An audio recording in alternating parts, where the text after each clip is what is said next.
তোমার চোখের পানি যেমন দামি, আমি আল্লাহ তাআলা আমার দামি শ্রেষ্ঠ বন্ধু মুহাম্মদের চেহারা মুবারকের মুখের উপরে তোমার দামি চোখের পানির ফোঁটা ফেলে দিলাম। সুবহানাল্লাহ।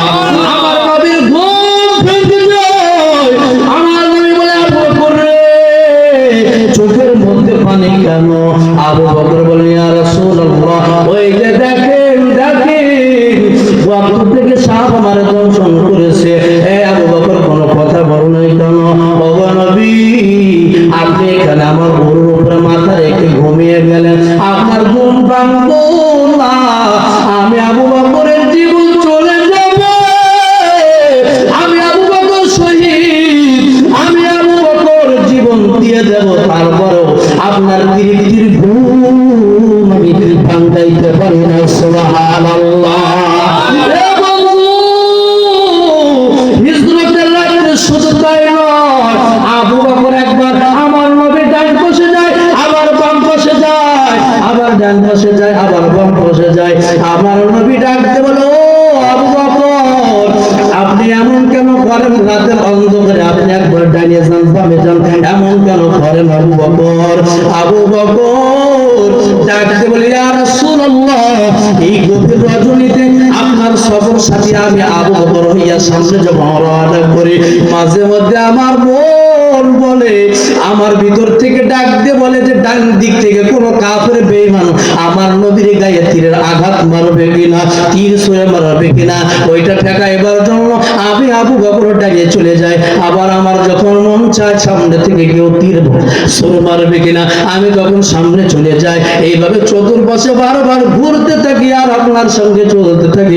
নবী, আমার নবী আবু বকরের ভালোবাসায় পাগল। আবু বকর সিদ্দিক আর সত্যবাদীর উপাধি এমনিতে পাই নাই, কথা বলো ঠিক কিনা? এই আবু বকর কেউ যেই গুমরার গোষ্ঠী বলেছ, যেই সমস্ত পথ হারা লাইন ছোট হয়ে গেছে, এই গোষ্ঠীর ওই আমিরের কিছু লোক একবার আমারে বলল, আবু বকর তো আলেম না।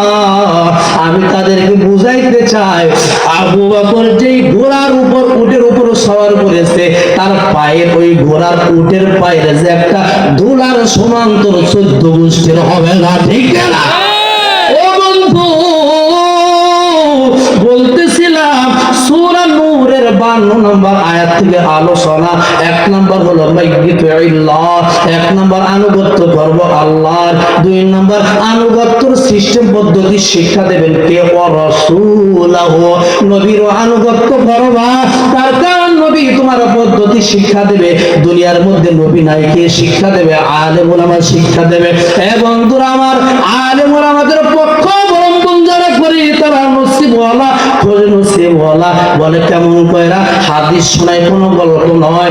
যখন পুলসিরাত পাড়ি দেওয়ার সময় হবে, তখন শহীদ যেই ব্যক্তি আল্লাহর রাস্তায় জীবন দিয়েছে, এই শহীদ ব্যক্তি পুলসিরাতের কাছে যে দাঁড়াবে, তাকে ডাক দিয়ে বলা হবে, হে শহীদ, তুমি যাও যাও যাও, বিদ্যুতের গতিতে তুমি পুলসিরাত পাড়ি দাও, জান্নাত তোমার জন্য অপেক্ষা করতেছে।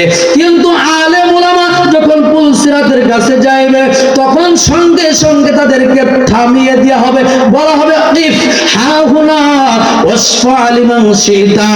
আল্লাহু আকবার। বন্ধু, আলেমরা পুলসিরাতের কাছে যাবে, তাদেরকে থামিয়ে দেওয়া হবে, শহীদদেরকে বলবে জান্নাতে চলে যাও, জান্নাত তোমার জন্য অপেক্ষা করতেছে। ইফ হাহুনা ওয়াসফা লিমান শিতা। এ আলেমের দল, দাঁড়াও দাঁড়াও দাঁড়াও, জান্নাতে একা একা যাইবে না।